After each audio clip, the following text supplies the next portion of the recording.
Good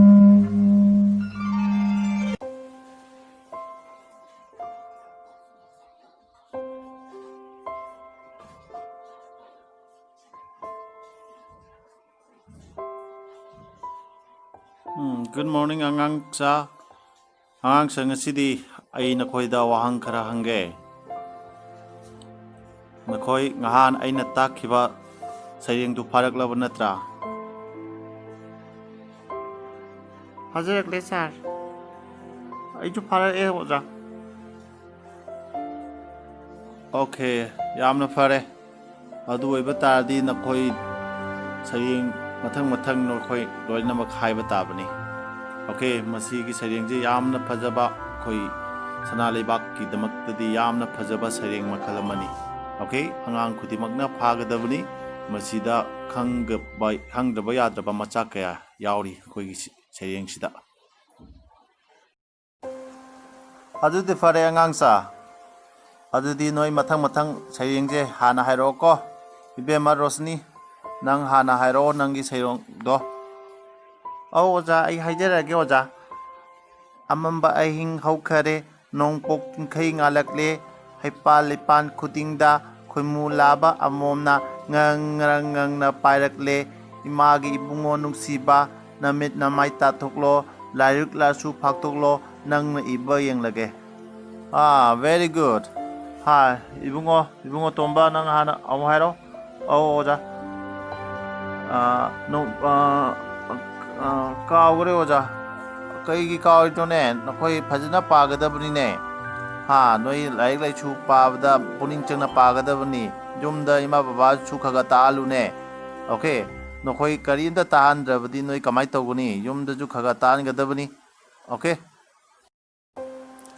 mathang di kaudana ba hono ko makoina nakoi gi namanaba singna harak pujida nang phana ba hojik taho ai amuk hangidabni nang amuk Hani oja. Pare ibema mangalema nang amuk thiro Hani oja. Ay amuk tijarage oja. Amamba ay hing haukare nong pok sing kay ngalakle lipan kudingda kumulaba amomna ngang na pairakle imagi ibungo nungsiba namit na may tatuklo layik chu paktuklo nang na iba yung lage. Loijare oja. Very good. Oja. Sida moina sida imagi ibungo katang haije kagino imagi ibema haibadi yadabra. Yaiko madu yamna phajaba wahangni adubu saithariba akhoigi kabina irambagi makhapona khoi haibani ko yamna phajare yamna nungaire ai nakhoigi sereng tabada kana wali Ay wali oja. hoi phare nang ibungo chawba nang amu hairo Phani oja. amamba ahing haukare nongpok jingkhai ngalakle lipan khudingda khoimu laba amomna ngang na pairakle imagi ibungo nungsiba namit na mai tathoklo larik laichu phaklo nang na iba yenglage loijare oja very good To manang di pharabra. Khaga phare oja. Hairo adudi.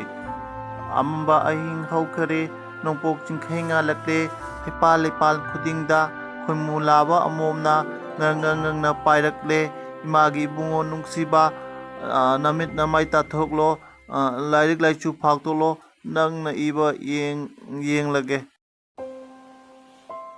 Yamna phare nakhoigi oja yamna nungaire yamna haraure ai nakoina samaina pharambaje nakoi hana phadrabaju phanaba kana honagadabni nakoigi namanabi singna takpagi matungina mokoina hairakpagi matungina nakoi khangjinaba honagadabni yumdachu ima bababu numi khudingi larik takpiyo hayo aduga nakoiju numi khudingi larik pabagi matam khaidoktana numi khudingi pagadabni hayo kana larik payo Oja ai paye.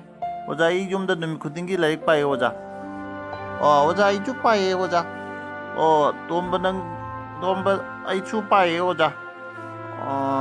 Phare nakoi numi khudingi larik orai gadamni ko ayuk kanta hawatana ayuk haibasi mitna singba brain jamna phaba matamni ꯑꯗꯨꯅ ꯑꯌꯨꯛꯇ ꯍꯧꯒꯠꯇꯨꯅ ꯂꯥꯏꯔꯤꯛ ꯂꯥꯏꯁꯨ ꯄꯥꯅꯕ ꯀꯟꯅ ꯍꯣꯠꯅꯒꯗꯕꯅꯤ ꯅꯈꯣꯏ ꯃꯇꯤꯛ ꯆꯥꯕ ꯃꯤꯁꯛ ꯑꯃ ꯑꯣꯏꯗꯕ ꯌꯥꯗꯕꯅꯤ ꯉꯁꯤ ꯑꯩꯈꯣꯏꯒꯤ ꯃꯅꯤꯄꯨꯔꯅ ꯃꯥꯡꯖꯤꯟ ꯊꯥꯗꯅ ꯈꯔꯇ ꯑꯣꯏꯔꯁꯨ ꯆꯠꯄ ꯉꯝꯃꯤꯕꯁꯦ ꯉꯁꯤ ꯂꯥꯏꯔꯤꯛ ꯂꯥꯏꯁꯨ ꯃꯇꯤꯛ ꯆꯥꯅ ꯍꯩꯅꯔꯛꯄꯗꯒꯤꯅꯤ ꯑꯗꯨ ꯃꯔꯝ ꯑꯗꯨꯅ ꯅꯈꯣꯏ ꯃꯇꯤꯛ ꯆꯥꯅ ꯂꯥꯏꯔꯤꯛ ꯂꯥꯏꯁꯨ ꯍꯩꯕ ꯗꯔꯀꯥꯔꯅꯤ ꯃꯇꯝꯗꯨꯗ ꯑꯩꯈꯣꯏꯒꯤ ꯃꯅꯤꯄꯨꯔꯅ ꯃꯥꯡꯖꯤꯟ ꯊꯥꯗꯨꯅ ꯆꯠꯄ ꯉꯝꯒꯗꯕꯅꯤ ꯑꯗꯨꯒ ꯄꯨꯟꯁꯤꯗ ꯄꯥꯟꯗꯝ ꯑꯃꯃꯝꯁꯨ ꯊꯝꯒꯗꯕꯅꯤ ꯀꯔꯤꯒꯨꯝꯕ ꯄꯥꯟꯗꯝꯗꯨ ꯐꯪꯅꯕ ꯍꯣꯠꯅꯕꯗ ꯑꯩꯈꯣꯏ ꯃꯇꯤꯛ ꯆꯥꯕ ꯃꯤꯁꯛ ꯑꯃꯗꯤ ꯑꯣꯏꯒꯅꯤ ꯑꯗꯨꯒ ꯂꯥꯏꯔꯤꯛ ꯂꯥꯏꯁꯨ ꯇꯝꯃꯤꯕꯁꯤꯅ ꯑꯩꯕꯨ ꯊꯕꯛ ꯑꯃ ꯐꯪꯒꯅꯤ ꯍꯥꯏꯕꯗꯤ ꯒꯣꯔꯃꯦꯟꯒꯤ ꯊꯕꯛꯇ ꯐꯪꯒꯗꯕꯅꯤ ꯍꯥꯏꯕꯒꯤ ꯋꯥꯐꯝꯁꯨ ꯂꯩꯇꯦꯀꯣ ꯅꯈꯣꯏꯅꯕꯨ ꯒ꯭ꯌꯥꯟꯕꯨ ꯂꯩꯔꯕꯗꯤ ꯑꯦꯅꯤ ꯀꯥꯏꯟ ꯑꯣꯐ ꯊꯕꯛ ꯍꯥꯏꯕꯗꯤ ꯀꯔꯤꯒꯨꯝꯕ ꯊꯕꯛ ꯑꯃ ꯍꯦꯛꯇ ꯄꯥꯏꯈꯠꯄꯗ ꯃꯇꯤꯛ ꯆꯥꯅ ꯄꯥꯡꯊꯣꯛꯄ ꯉꯝꯒꯅꯤ ꯑꯗꯨꯅ ꯅꯈꯣꯏ ꯏꯗꯨꯀꯦꯇꯦꯠ